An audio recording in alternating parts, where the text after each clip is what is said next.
Structural integrity down 25%. Power levels down 10%. If drive Shit. inoperable. Hello all, Ian Higton here, and I'm going to try very hard to refrain from making an out-of-this-world joke in this video about the Outer Worlds.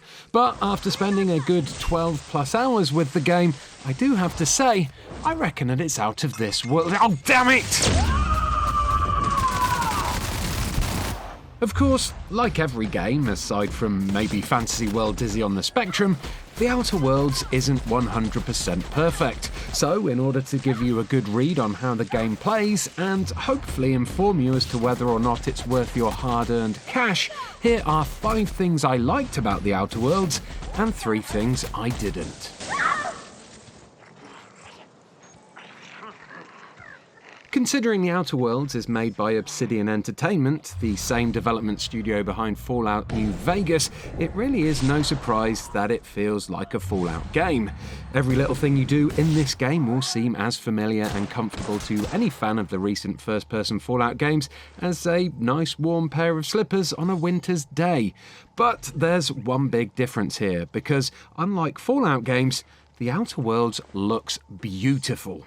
Don't get me wrong, the 1950s sci-fi inspired visuals in Fallout games have a certain charm to them, but more often than not, the textures are scruffy, everything's a weird shade of grey-brown green, and, well, we're all familiar with that signature Fallout jank, right?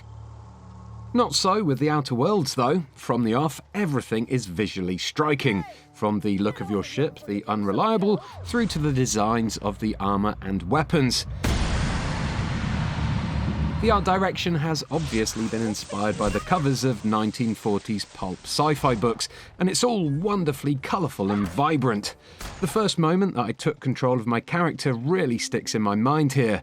My escape pod had crash-landed on the surface of a planet named Terra 2, and as I stepped out of it, I was honestly a little taken aback by just how beautiful the landscape that stretched out ahead of me looked.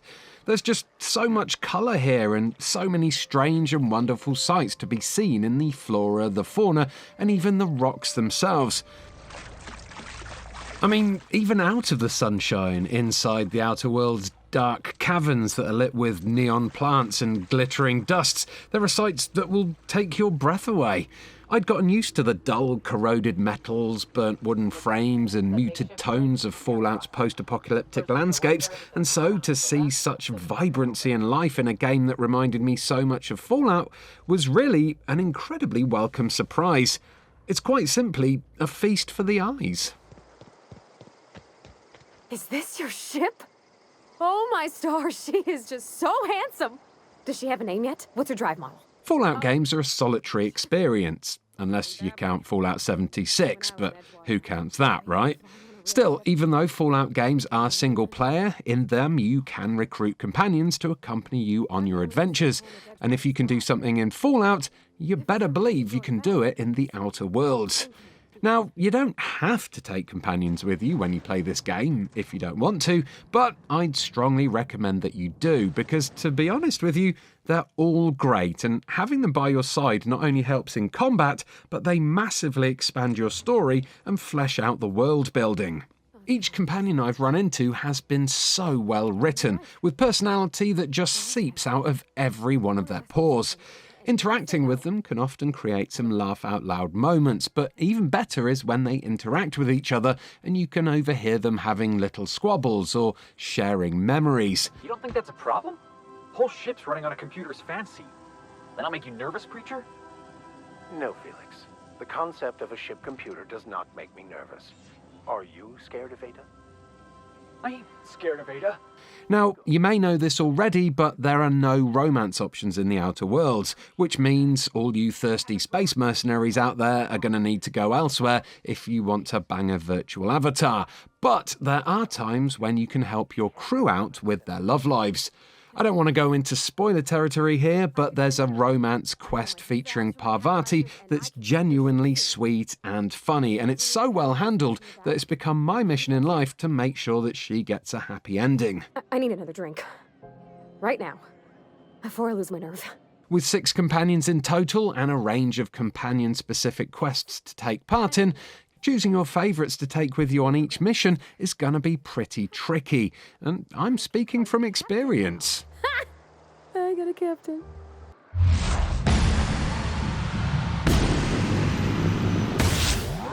When is a VATS not a VATS? When it's a TTD, that's when. Obviously, Obsidian couldn't just lift a VATS-like system straight from Fallout and plonk it in their game. That would be naughty.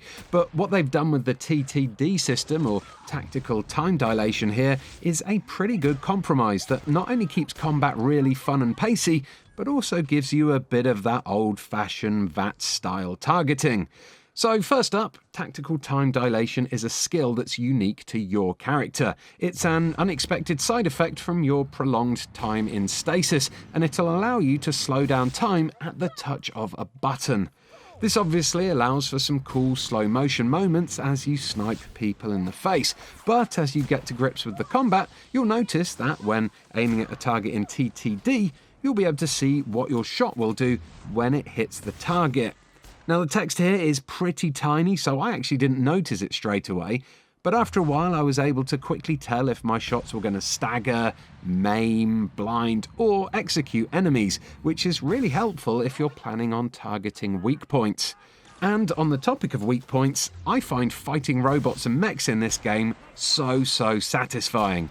Targeting their weak points, which are basically these little blue squares hidden around their bodies, is super fun, and once you know where to aim, using TTD will help you make short work of those enemies. Oh, and the other great thing about the combat is that your companions can do special attacks. Now these don't unlock until you're a good few hours into the game, but once they do, you can then target an enemy and send your companion running in to do a special attack that causes massive damage. My current preferred method of combat is to go into TTD from a distance, soften up some targets with some well-placed snipes, and then send my companions running in to finish the job while everyone is still reeling from my initial attack.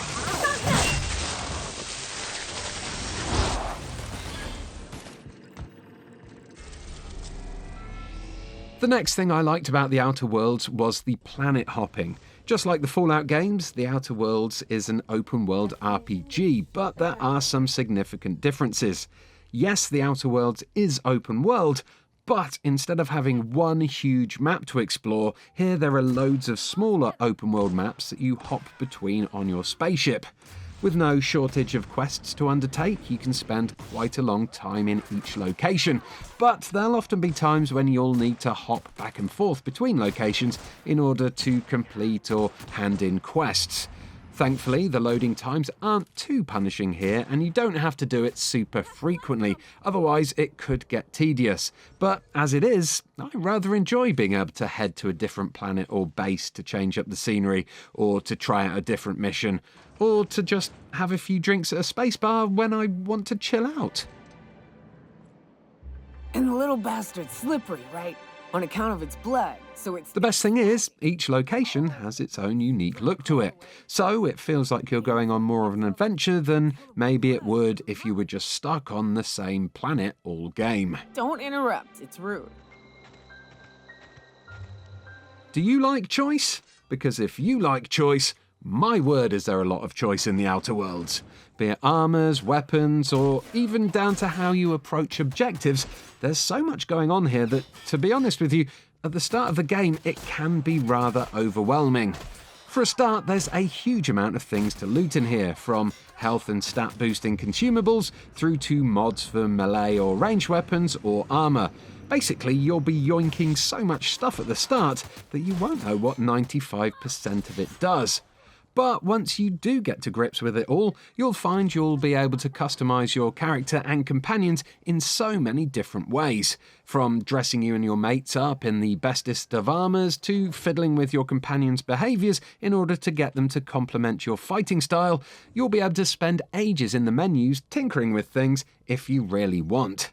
After each mission, I found myself heading to a workbench in order to install mods on new fresh weapons and armour that I'd found, before I shared them out amongst myself and my companions. Then, when we were all tooled up, I'd scour the next mission area looking for the best way to approach things.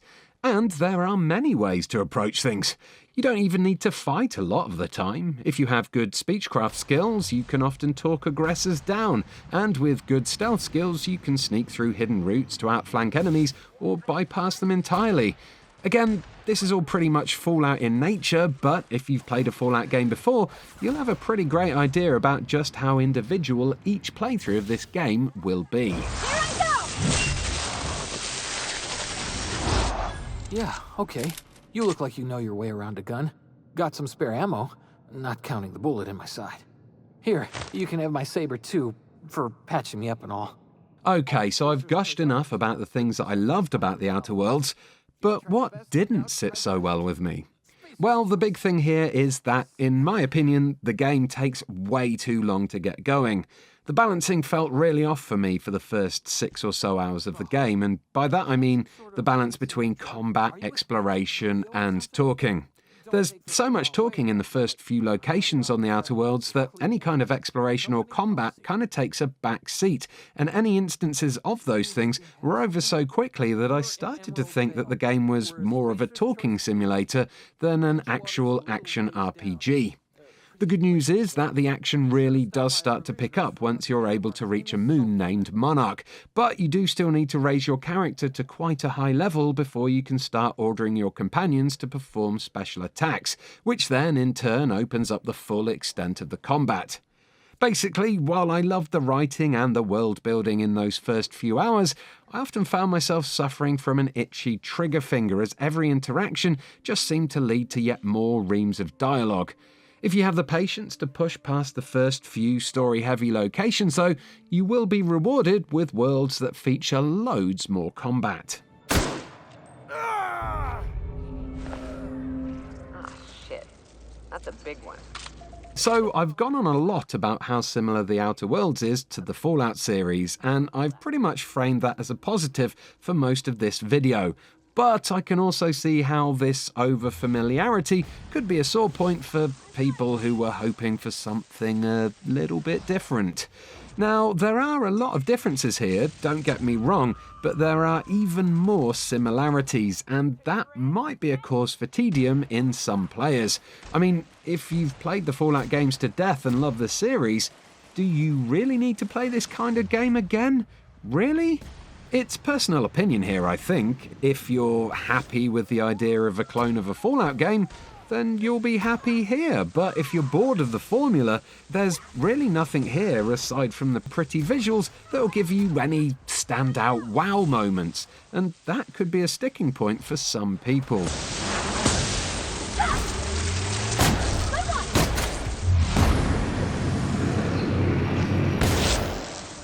Realize this being as you're an outsider, but the blaring alarms indicate the station's on lockdown. This final point is one that may not bother too many people, but for me and my OCD, it's a nightmare. In the Outer Worlds, if you fail a mission, it will be noted down in your journal as a botched mission. At the moment, I only have one botched mission in there, sticking out like a sore thumb just below all my completed missions, and it's doing my head in. I didn't notice it at first, which is the worst thing of all, because if I'd have seen it right away, I probably would have reloaded a checkpoint and tried again. But at this point, I'm about 4 hours past that mission, so to go back and redo it now would be an incredible waste of time. But my God, the knowledge that it's going to be sat there reminding me of my failures for the rest of the game almost makes the slog of repeating a huge chunk of the story, well, seem worthwhile. And that, my sci-fi RPG-loving friends, is that. Overall, I reckon The Outer Worlds is great. Despite the slow start, this is a game that Fallout fans will 100% feel at home with. I'm not sure it's going to attract people who don't like Fallout games, but for anyone jonesing after a new Fallout-style adventure after being disappointed by 76, well, this one won't feel out of place in your library. If you enjoyed this video, do give it a like and perhaps subscribe to Eurogamer too, because we've got way more Outer Worlds coverage coming for you this week, including a tips video and a live stream. And with that done, I'm out of here. But before you go, why not check out one of these other videos that are clickable on your screen right now? They'll help you pass the time until the Outer Worlds release date. Goodbye.